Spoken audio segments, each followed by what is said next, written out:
Bismillahirrahmanirrahim. Assalamualaikum warahmatullahi wabarakatuh. Asyhadu an la ilaha illallah wa asyhadu anna Muhammadan abduhu wa rasuluh. Allahumma sholli ala Muhammad wa ala ali Muhammad. Alhamdulillah.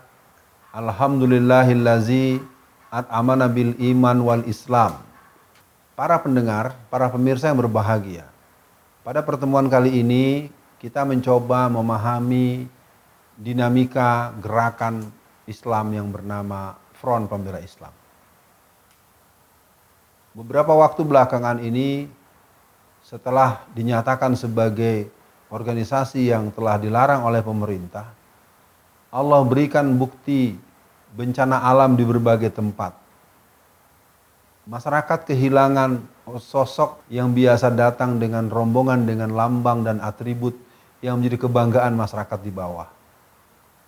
Mari kita melihat sejarah Front Pembela Islam. Selepas daripada masa Orde Baru, orang mengenalnya dengan masa Orde Reformasi. Di tahun 1998, tepatnya tanggal 17 Agustus 1998, berdirilah satu organisasi yang bernama Front Pembela Islam.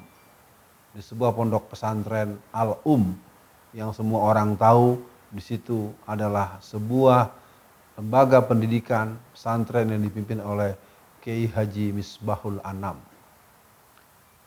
FPI didirikan oleh banyak tokoh-tokoh pergerakan ulama-ulama yang berangkat daripada kelompok muda Islam yang berkesadaran terhadap situasi dakwah di negeri ini secara umum, dan mereka yang berkiprah secara langsung di masyarakat Muslim se-Jabodetabek.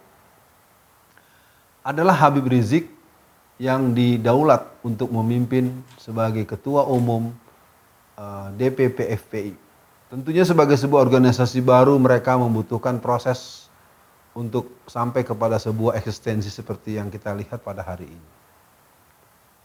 Sebagai organisasi yang memberikan stressing partisipasi keumatan dengan semangat amar ma'ruf nahi mungkar dan pilihan-pilihan di zona nahi mungkar yang sering mengemuka, itu menimbulkan resistensi dan menimbulkan reaksi dari kelompok-kelompok penikmat maksiat, penikmat perbuatan-perbuatan yang dilarang oleh agama dan tentunya juga dilarang oleh negara.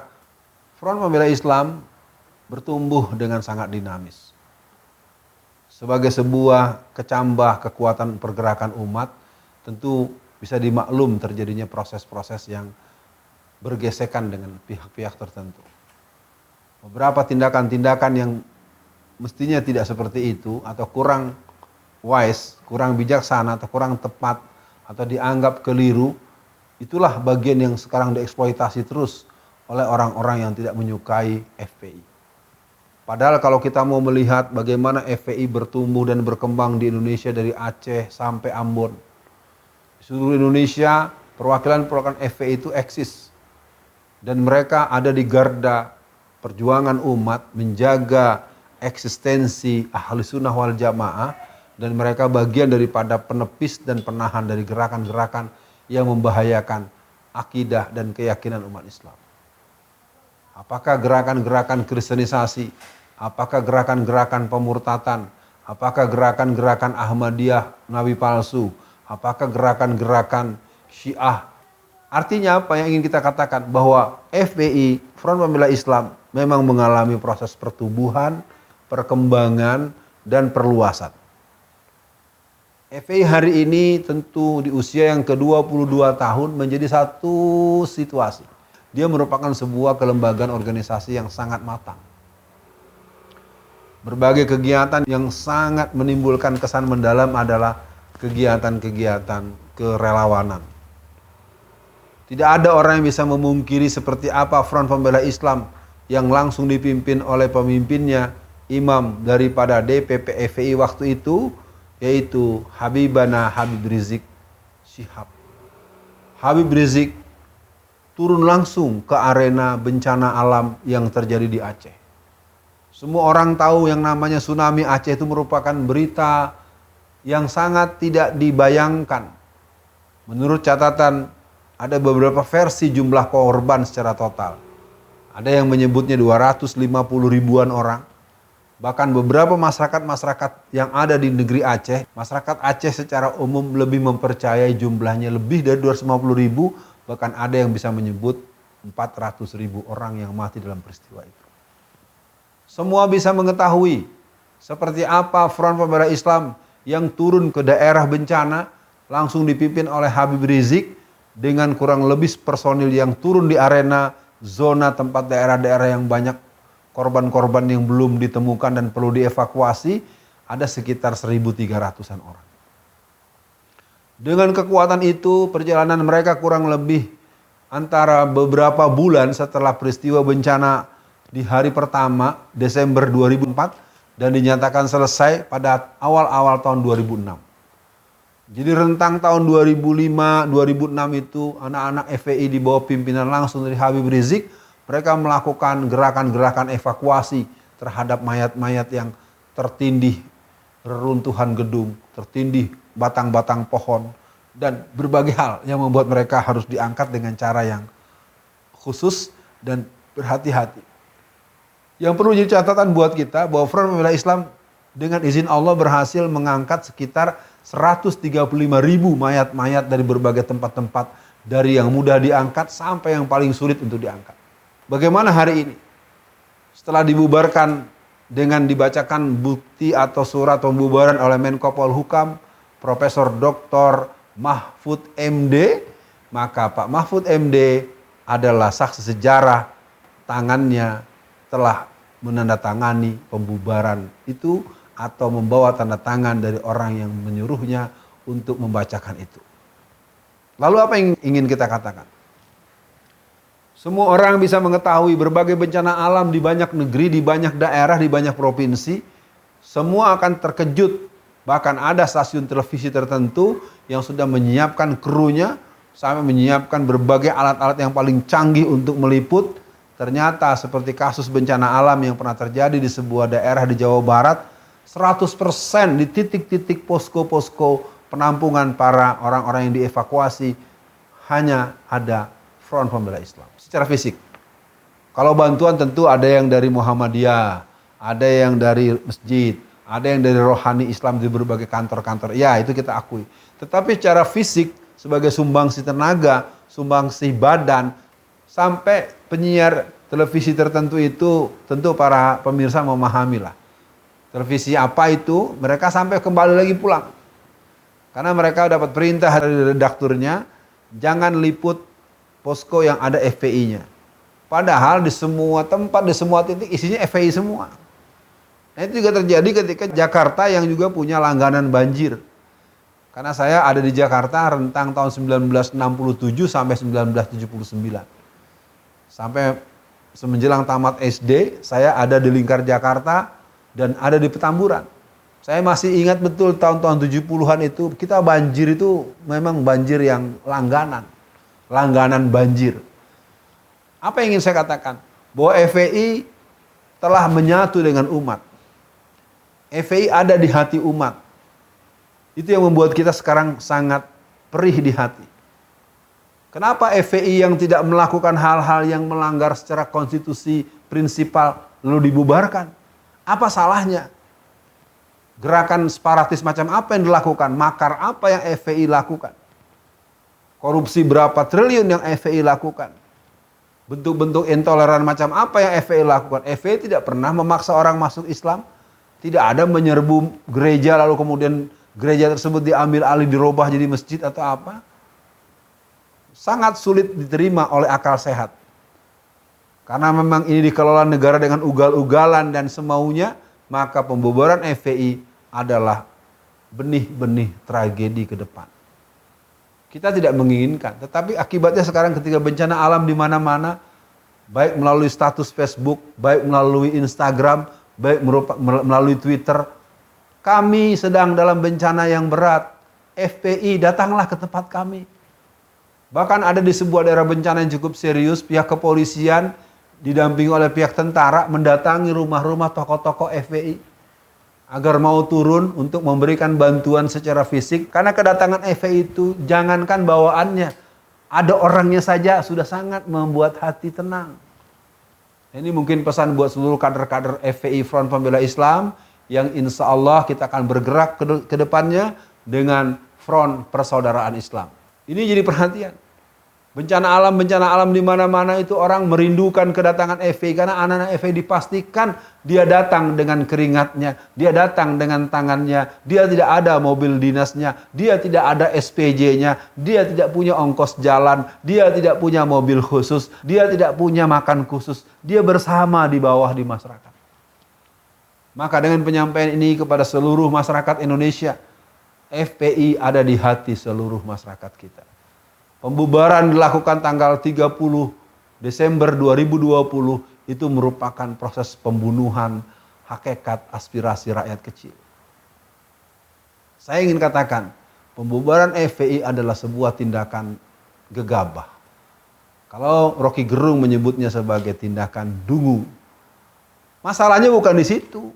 Masalahnya Anda memang tidak bisa mengurus negara, Anda memang tidak adil, Anda memang tidak mampu membangun keseimbangan tata kelola kenegaraan menurut undang-undang yang ada. Anda tidak sanggup menahan tekanan dari Xi Jinping dan yang banyak kasih uang ke perut Anda dan ke keluarga Anda, ke partai Anda. Itu persoalannya. Persoalannya ada pada diri Anda sendiri sebagai para penguasa yang berkolaborasi dengan kakek-kakek, engkong-engkong yang bau tanah, yang punya latar belakang tentara, yang punya latar belakang bayangkara. Anda akan berhadapan dengan mahkamah Allah, yaumul jaza, yaumul bats, yaumul masyar, dan kalian akan mendapatkan balasan yang setimpal atas keculasan. Bagaimanapun hari ini FPI belum bisa menutup telinga dan matanya dengan syahidnya 6 orang laskar FPI yang dibunuh dengan sangat kejam dan keji pada tanggal 7 bulan Desember tahun 2020. Perhatian untuk seluruh masyarakat yang menyimak lewat video ini. Untuk korban yang 6 orang itu, dia menjadi pertaruhan sejarah perjuangan umat Islam Indonesia. Wahai orang-orang yang merasa menang, wahai orang-orang yang merasa telah membuat FPI tenggelam, catat baik-baik bahwa FPI ada di hati seluruh rakyat Indonesia. Bahkan ketika terjadi bencana di daerah-daerah Kristen, bagaimana orang-orang anak-anak FPI itu membantu, menuntun, memapah. Bahkan ketika ada penyemprotan desinfektan, bagaimana sekolah-sekolah bahkan rumah-rumah orang Kristen disemprot juga oleh anak-anak FPI. Apa yang mau dikata? Jadi dengan adanya penyampaian dan penayangan masalah FPI ada di hati umat. FPI ada di hati masyarakat. Maka untuk seluruh kader-kader FPI yang bisa menyaksikan ini, Anda harus terus memperbaiki diri. Tingkatkan kualitas diri, tingkatkan kapasitas diri, jadikan pemuda-pemuda mandiri dan teruslah bekerja untuk berbakti kepada agama, bangsa dan negara ini. Tidak akan ada yang bisa mengalahkan orang-orang yang hatinya hanya karena Allah. Orang-orang yang berbakti karena Allah. Orang yang membela kepentingan orang banyak karena Allah. Hanya manusia-manusia berhati kerdil sajalah. Hanya para pengikut-pengikut Dajjal sajalah, hanya pengikut setanan iblis sajalah yang memandang perbuatan mereka yang kejam, keji dan sadis itu sebagai sebuah hal yang biasa saja. Kembali kepada FPI. Maka berikutnya Front Persaudaraan Islam harus terus melakukan kerja-kerja yang sifatnya aktual. Kenapa? Karena dengan itu yang mereka lakukan, maka Front Pembela Islam dengan penggantian nama apapun, dia akan semakin membuat negeri ini berwibawa. Kenapa? Karena pembubaran FPI itu kelihatan betul dimensi kepentingan daripada jaringan para mafia. Orang-orang yang berkepentingan untuk tidak dipersoalkan keculasan mereka, kecurangan mereka, trafficking mereka. Tumpukan-tumpukan narkoba yang menurut Bapak Budi Waseso sewaktu beliau menjadi direktur atau pimpinan BNN, setiap tahun itu masuk 250 ton yang namanya zat-zat adiktif yang telah merusak bangsa ini. Nah, artinya persoalan FPI adalah persoalan umat Islam Indonesia. Persoalan FPI adalah persoalan masyarakat Indonesia. Dengan catatan seluruh jajaran, seluruh komponen, seluruh fungsionaris FPI, satu, hendaklah Anda bersyukur kepada Allah dan bersikap rendah hati.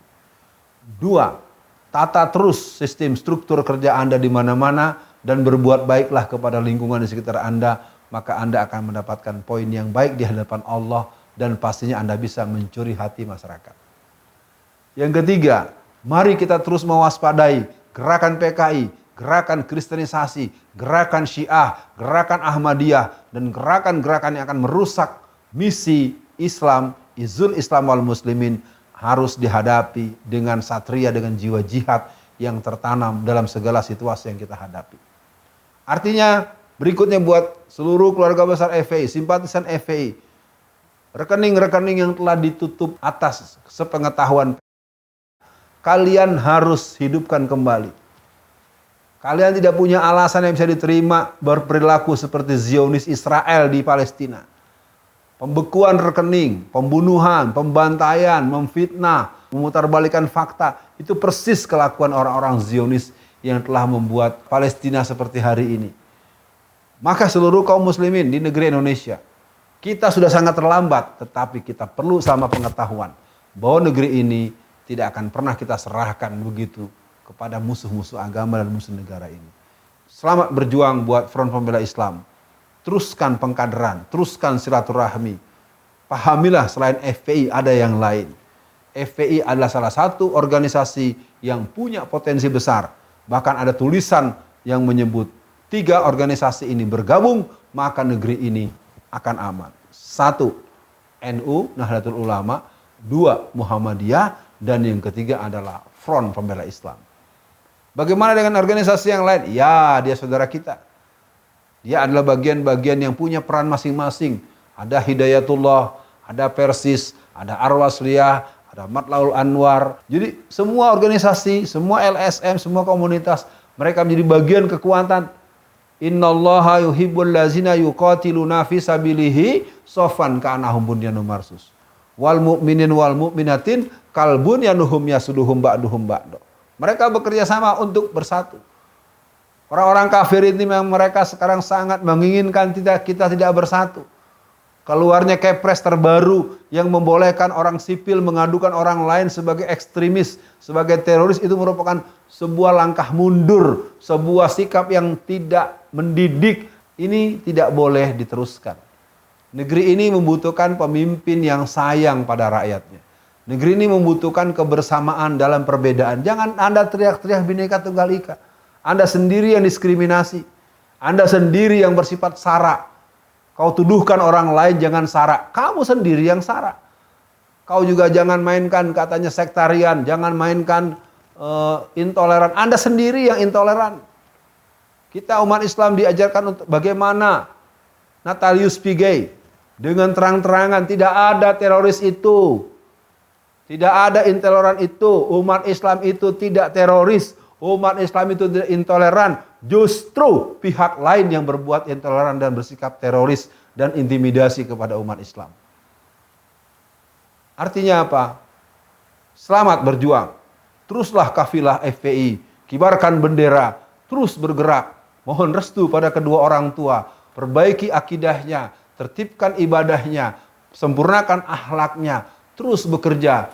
Bekerja untuk kebaikan dan perbaikan bangsa dan negara. Tentunya untuk tegaknya iqamatuddin, Islam, izul Islam wal muslimin. Dan kita akan sama menunggu dengan gembira khilafah minhajun nubuah. Itu merupakan sebuah keyakinan, sebuah pemahaman ajaran yang tidak ada alasan untuk dilarang-larang. Karena yang dilarang dan terlarang adalah tertuang dalam TAP MPRS nomor 25 atau 66 adalah kebangunan Partai Komunis Indonesia dengan ideologi komunis dan underbownya. Yang lain masih perlu diproses dan kita akan mengantarkan negeri ini berdaulat atas berkat rahmat Allah Subhanahu wa taala. FPI terus berbuat, kader-kadernya terus lakukan penempaan diri baik secara informal maupun formal. Pertinggilah sekolahnya agar tuntas sampai struktur atau strata yang paling tinggi sehingga kader-kader FPI juga mempunyai orang-orang yang mempunyai kemampuan untuk memimpin umat, memimpin birokrasi dan memimpin secara informal di masyarakat. Sekali lagi, bencana alam, kebakaran, gunung meletus dan lain-lain tetap menunggumu wahai Front Pembela Islam, wahai para kader-kader laskar-laskar FPI, tetaplah berbuat karena Allah adalah alasan kita berbuat dan Allah lah tujuan kita untuk berbuat. Sekian dari saya. Assalamualaikum warahmatullahi wabarakatuh.